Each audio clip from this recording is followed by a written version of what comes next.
Salut à tous les amis, salut YouTube, c'est Mika très heureux Egon de vous retrouver pour un tout nouveau contenu format Mercato, ce format que j'aime vraiment beaucoup. Alors il y a la causerie tous les jours ou presque, et il y a ce format en temps de Mercato qui me plaît bien, dans lequel je vous dis qui est le joueur qui devrait logiquement, je dis bien au conditionnel, qui devrait logiquement, au double prudence, signer côté Olympique Lyonnais.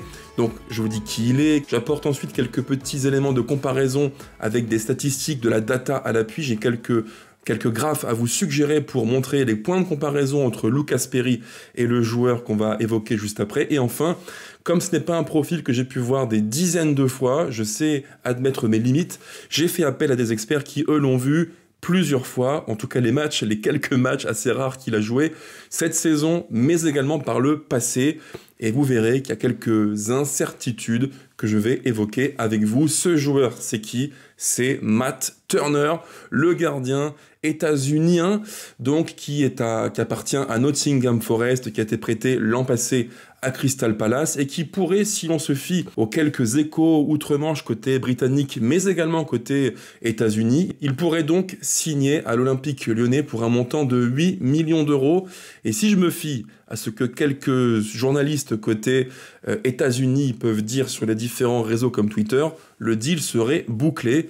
Là encore, ça pose question, on va en parler juste après. Mais avant de commencer, chers abonnés, comme toujours, la petite musique promotionnelle que je n'aime pas du tout, mais c'est comme ça, il faut le faire. On m'a dit, Mika, il faut que tu dises de mettre des pouces, de commenter, donc je vous le dis, si le contenu vous plaît, les gones, et autres, Marseillais, Stéphanois, Parisiens, peu importe qui vous soyez, pensez au petit pouce, pensez à commenter, pensez à activer la cloche, et enfin, si vraiment vous aimez le contenu du 11 Lyonnais, pensez à vous abonner, ça me fera extrêmement plaisir. On n'est pas très loin, plus très loin des 10 000 abonnés, la chaîne progresse à vitesse grand V. Ça, c'est grâce à vous. Merci beaucoup, les amis.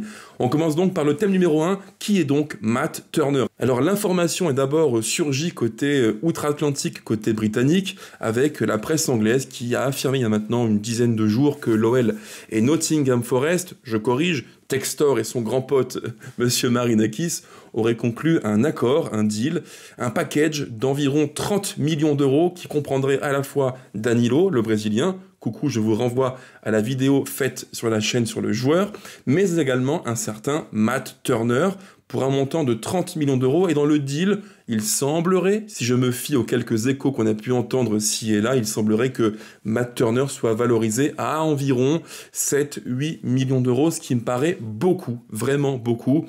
Sur Transfermarkt, alors qui n'est pas non plus la référence, la Bible absolue, il faut le dire aussi, qui est largement nourrie par les agents qui vont abonder pour valoriser leurs joueurs sur la plateforme Transfermarkt, mais il serait actuellement valorisé à 2 500 000 euros. Donc on est loin du montant que pourrait, je dis bien pourrait, au conditionnel payer l'OL pour le joueur, mais voilà, c'est un montant qui serait aux environs des 7-8 millions d'euros pour un joueur qui, certes, en sélection est en tout cas plus ou moins le numéro 1. Il y a eu quelques matchs où il n'a pas été convoqué ou sur le banc, mais là, il a joué dernièrement le 11 juin contre la Suisse, défaite 4-0 avec un but qu'il a pris, le but du 3e, je crois, où il est largement fautif, une erreur de main qu'il pourrait largement éviter. Voilà, donc en sélection, c'est plutôt le numéro 1, et en club, il est l'éternel numéro 2, qui n'a jamais su faire son trou, ni à Arsenal en Première Ligue, ni à Crystal Palace, ni même à Nottingham Forest, club auquel il appartient. Alors, revenons un petit peu sur le profil du joueur. Donc on parle d'un gardien d'1m91, ce qui est relativement grand, qui a maintenant 30 ans, quasiment 31 d'ici que le 24 juin, donc dans quelques jours. Donc c'est pas un tout jeune, c'est pas non plus un tout vieux, il est intermédiaire. Mais au final, si on fait le bilan de sa carrière totale, il y a quand même très peu de matchs. Très peu de matchs joués, très peu de matchs référence, j'entends, au plus haut niveau. En fait, il a percé sur le tard, et il a une histoire qui est assez folle, assez fantastique. Matt Turner, c'est quelqu'un qui a commencé le foot, écoutez bien les gones, il a commencé le foot à 16 ans. Donc très tardivement, il a commencé au lycée. Il a été repéré par ses différents coachs sportifs du lycée, donc côté États-Unis, qui ont dit « mais tu as quelques aptitudes pour être gardien, tu es plutôt agile, tu as de bons réflexes, tu ferais un bon gardien ».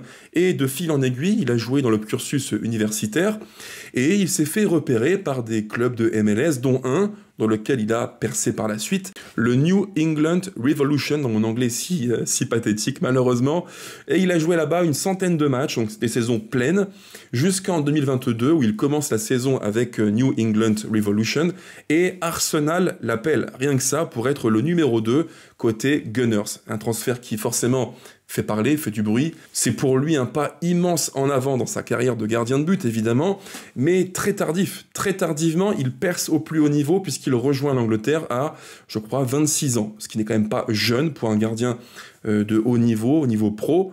Donc voilà, et durant tout son cursus, donc 2022, 23, 24, 25, le moins qu'on puisse dire, c'est qu'il n'a jamais su s'imposer ni Arsenal, ni Nottingham Forest, ni Crystal Palace.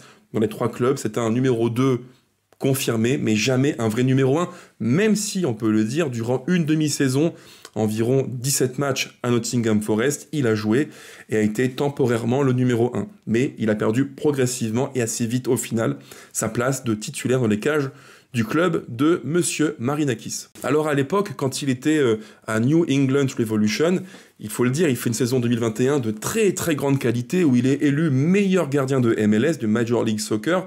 Et dans l'équipe où il joue, donc New England Revolution, il y a quelques profils que vous connaissez peut-être, ceux qui aiment bien le football étranger et plus ou moins exotique. Notamment, en pointe un certain Guillermo Bou, l'Argentin, qui est un joueur qui a joué dans mon souvenir au Racing, le club de Licha Lopez. Et vous avez aussi un certain Adam Buxa, que ceux qui aiment la Ligue 1 connaissent plutôt bien, puisqu'il a été signé il y a maintenant, je crois, 2 ans par le Racing Club de Lens. Il a très peu joué, profil de très grand pivot. Donc en 2021, la saison extraordinaire avec le New England Revolution, sous les ordres de Bruce Arena, le coach, on peut le dire, iconique des côtés États-Unis, qui a été même le sélectionneur états-unien à l'époque, courant, je crois, 2020. À vérifier, hein, j'ai un petit doute là-dessus, mais un coach iconique et donc une équipe qui a cartonné, une très grande saison pleine de réussite pour Matt Turner en 2021, dans une équipe qui tournait bien avec un coach iconique, Bruce Arena. Ça, c'est le parcours global de Matt Turner jusqu'à aujourd'hui. Et là, les amis, si vous vous remémorez ce que j'ai pu dire à l'instant, en Angleterre, il a très peu joué partout où il est passé, donc il n'a entre guillemets que des références côté MLS et en sélection.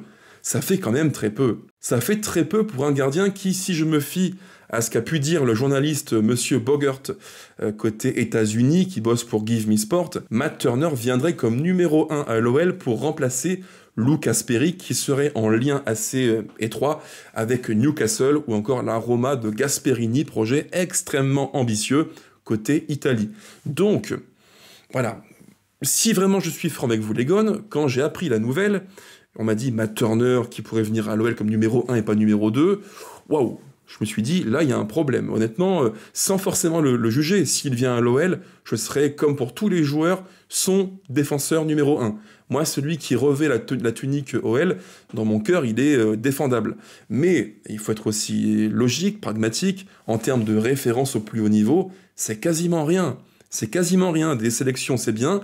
49 en équipe États-Unis. En première ligue, des bouts de match, environ, je crois, 30 matchs joués en 3 ou 4 ans, c'est infiniment peu. C'est bien trop peu pour avoir une image de lui complète, en tout cas de ce que j'ai pu voir moi en quelques matchs. Et comme à chaque fois, je vous le dis dans ces formats mercato, quand je ne connais pas assez un joueur, je fais appel à des experts qui vous le décriront mieux que moi pour vous dire vraiment qui il est, point faible, point fort. Ça, on le verra en 3e partie de la vidéo, car oui, je le dis vraiment, il faut être très transparent là-dessus. Pour moi, en tout cas, on ne peut pas dire « je connais un joueur » si on ne l'a pas vu au moins, et je dis bien au moins, une dizaine de matchs. Donc tous ceux qui vous diront « je connais Matt Turner, c'est un gardien qui est ceci, cela », très bien, mais il faut au moins, à mon avis, qu'il l'ait vu au moins, je dis bien, 10 matchs. Bref, c'était la parenthèse rappel sur le principe de méthodologie. Si on parle d'un joueur, il faut le connaître. Maintenant, second point de la vidéo, que vaut-il en termes de data, appui statistique? Si on n'a pas assez de références visuelles, je pense que la statistique serait un bon moyen pour combler ce petit manque. Et donc, j'ai préparé pour vous quelques petits outils, notamment un graphe, un radar, que tous les scouts adorent produire. Et je vous ai mis dans ce graphe, dans ce radar, les quelques éléments qui me paraissent, en tout cas pour moi, les plus importants pour définir un bon gardien dans le projet de Paulo Fonseca. Sous Fonseca, on le sait, le gardien, c'est un poste qui est vraiment important.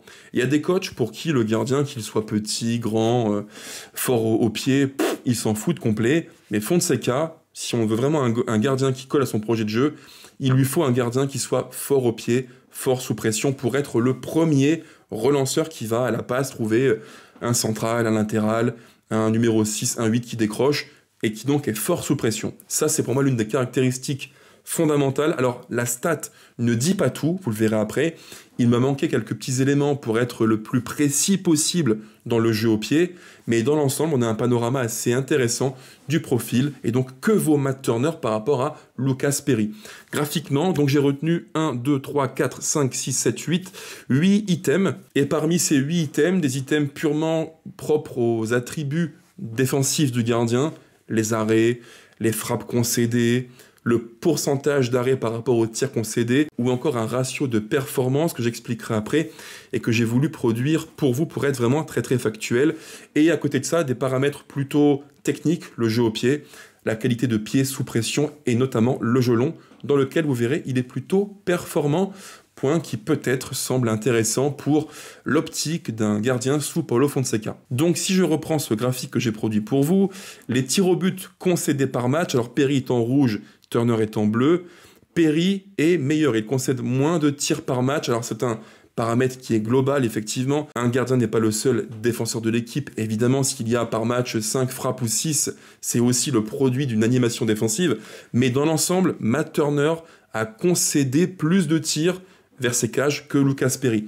En termes d'arrêt, là encore un point extrêmement important, Lucas Perry est plus décisif, a plus d'arrêts produits par match que Matt Turner. Sur penalty, avantage Matt Turner qui est, je pense, vraiment meilleur que Lucas Perry. Vous verrez que dans les datas et dans les aspects purement visuels, ce que j'ai vu des matchs de Turner et de Lucas Perry, je pense que Turner a un meilleur jump, est plus vif, plus tonique que Lucas Perry. C'est pas étonnant, ça on l'a vu avec l'OL cette saison. Lucas Perry, c'est un géant, c'est un colosse, c'est Hercule. Hercule tout puissant, très grand, mais en termes de détente et de jump, je trouve qu'il n'est pas foufou, quoi. C'est pas un gardien qui est hyper tonique. Et il y a eu des buts qu'on a pu prendre durant la saison, même s'il a été pour le coup très bon, Perry, hein, pas de souci à ce niveau-là, mais il y a des buts qu'on a pris où je pense qu'un gardien plus tonique sur les cannes aurait pu faire mieux. Et Matt Turner est quand même plus tonique, moins lourd que les Lucas Perry. C'est l'un des points techniques qui les différencie vraiment, Turner et Lucas Perry. En termes de buts concédés, là encore avantage pour Lucas Perry qui a moins concédé de buts que Matt Turner. Le ratio de performance, ça les gars, c'est pour moi l'indicateur le plus important parmi les 8 que j'ai produits. Ratio de performance, ça paraît un petit peu technique quand on le lit comme ça, mais vraiment pas. En fait, c'est un calcul qui est simple, c'est une soustraction. J'ai pris les expected goals contre Lucas Perry et Matt Turner, donc le nombre de buts que les deux auraient dû en théorie encaisser, et j'ai retranché les buts qu'ils ont effectivement encaissés. Donc, expected goals against, contre en français, moins buts encaissés, on obtient ce ratio de performance qu'on appelle dans le langage du scouting post-shot expected goals against, pour être très très précis. Dans mon anglais, toujours aussi famélique, bien malheureusement. Alors là, c'est assez clair, en termes de ratio de performance, Lucas Perry, il met une distance à Matt Turner, c'est assez évident. En fait, si je le dis différemment avec des mots plus simples, Lucas Perry est un gardien nettement plus décisif que Matt Turner. Les deux sont soumis à peu près dans les stats à environ 5-6 tirs par match en moyenne, mais sur les 5-6 tirs, ils vont en prendre peut-être 1 ou 2 dans les cages, et sur les 1 ou 2 qu'ils vont concéder, Lucas Perry, lui, va en arrêter beaucoup plus que Matt Turner. Lucas Perry est un gardien plutôt décisif, Matt Turner est un gardien qui encaisse beaucoup de buts. Lucas Perry est un gardien qui va minimiser les expected goals contre l'OL. Matt Turner ne minimise quasiment rien. Statistiquement, graphiquement, c'est assez frappant. Turner est dans les 10% les plus faibles des joueurs à son poste dans ce ratio de performance. Donc, ça, c'est le point qui me fait tiquer le plus si on veut un gardien qui soit clutch, décisif. Matt Turner, ça me paraît compliqué.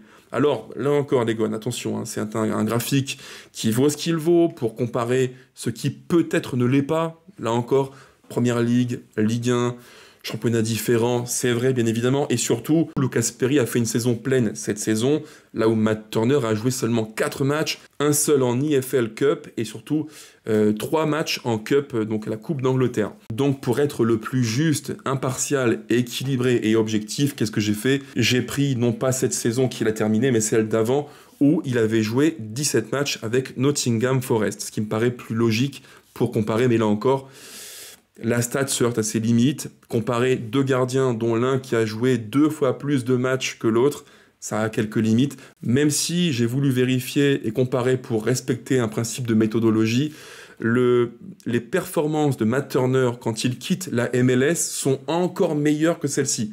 Donc l'un dans l'autre, il y a une forme de logique, une tendance. En MLS, il a surperformé en 2021. En Première Ligue, c'est dans le même tempo, mais un petit peu en dessous. Voilà, pour faire le plus juste possible. Et donc, le jeu au pied, il reste 2 items. Le pourcentage de passes longues, là, c'est le point le plus distinctif entre les deux. Matt Turner est nettement meilleur dans le jeu long que Lucas Perry, même si dans le jeu court sous pression, ça me fait un peu tiquer, pour être très franc avec vous les gones. Et dans les pourcentages de ballons aériens captés, là encore, Matt Turner est plus fort que Lucas Perry, statistiquement. En fait, comme je vous l'ai dit, on retrouve ici, graphiquement dans ce radar, l'une des grandes limites, à mon sens, de Lucas Perry, c'est ce manque de jump et ce manque d'agressivité, d'autorité dans les airs, dans sa boxe. On l'a souvent dit, Lucas est un gardien qui est très grand, physiquement, qui est impressionnant, mais ce physique, il n'en fait pas forcément un atout prépondérant dans sa surface, et ça, on lui a souvent reproché. Et pour terminer, comme toujours, quand je n'ai pas d'avis exhaustif et complet sur un joueur, quand il me manque des références pour vous dire qui il est vraiment précisément, quand je n'ai pas vu les fameux 10 matchs, la barre des 10 matchs qui font qu'on connaît oui ou non un joueur, eh bien je fais appel à des experts. Et là les amis, j'ai trouvé je pense pour vous les 2 les plus complets possibles, je pense vraiment sur le joueur. Tout d'abord j'ai fait appel au compte français Nottingham Forest FR, qu'il a vu jouer tous les matchs donc à Nottingham Forest, et j'ai fait aussi appel au compte français de Crystal Palace FR, sur Twitter. Les 2 ont un avis vraiment intéressant sur Matt Turner, qu'est-ce qu'il vaut, qualité, défauts, profil du joueur, et surtout, une question qui me paraît vraiment importante, est-ce que selon eux, Matt Turner peut être ce gardien numéro 1 à l'Olympique Lyonnais? Et vous verrez les gones, leurs 2 points de vue se rejoignent beaucoup, vraiment beaucoup, et reprennent ce que j'ai pu vous dire juste avant, avec quelques subtilités du pour, du contre. Bref, c'est intéressant, je vous lis ce que m'ont dit donc Nottingham Forest FR et Crystal Palace FR en message privé. Alors on commence avec l'avis de Nottingham Forest France sur les qualités de Matt Turner. C'est un gardien qui est très bon sur sa ligne, ses réflexes sont solides et il a su faire preuve de mental pour jouer quand on a fait appel à lui. Ça, c'est les qualités qu'évoque donc Nottingham Forest France. Maintenant, côté défaut, Turner a un jeu au pied qui est limité. Aïe, comme je vous l'ai dit malheureusement. Ses relances courtes sous pression sont compliquées. Double aïe malheureusement.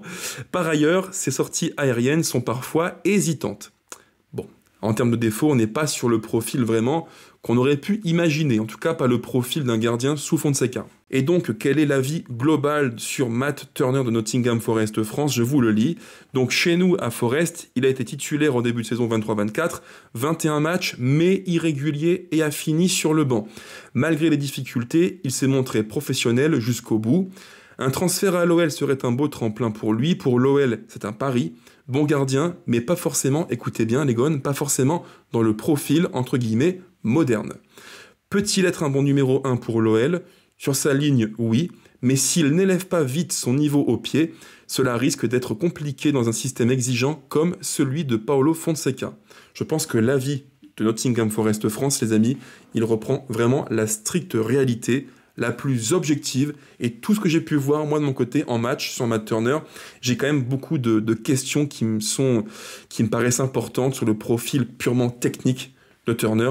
Est-ce qu'il colle vraiment, les amis? Dites-le moi en commentaire, au profil de gardien que veut Paulo Fonseca. J'ai un énorme doute. On passe à l'avis donc du compte français de Crystal Palace. Alors pour les qualités selon Crystal Palace France, son plus gros point fort, c'est sûrement son niveau sur sa ligne.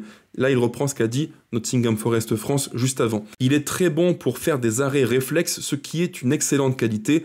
Il est très confiant sur les sorties aussi. Ça, c'est les qualités selon Crystal Palace France, les défauts, les voici, les voilà. Son plus gros point faible, c'est son jeu au pied. Tiens, là encore, c'est évoqué par mon ami. Et ses relances.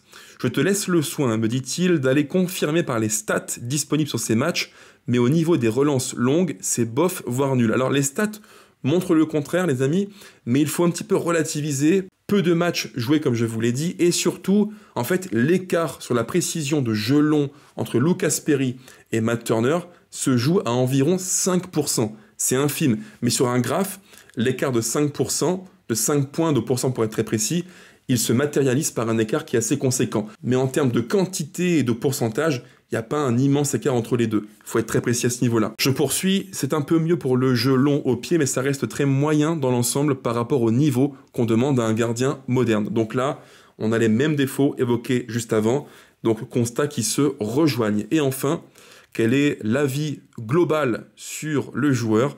Je suis très satisfait de lui en tant que doublure. Il a fait de très bons matchs en FA Cup et aussi en EFL Cup contre Aston Villa. En voyant ces matchs, on se demandait pourquoi il n'était pas titulaire dans un autre club, bien que même en sélection, il ne soit pas indiscutable. Un peu déçu de perdre une doublure convaincante, mais content pour lui si ça lui permet d'évoluer sur son plan personnel. C'est un joueur qui ne fait pas de vagues, très humble, donc normalement aucun problème pour vous, nous dit Crystal Palace FR.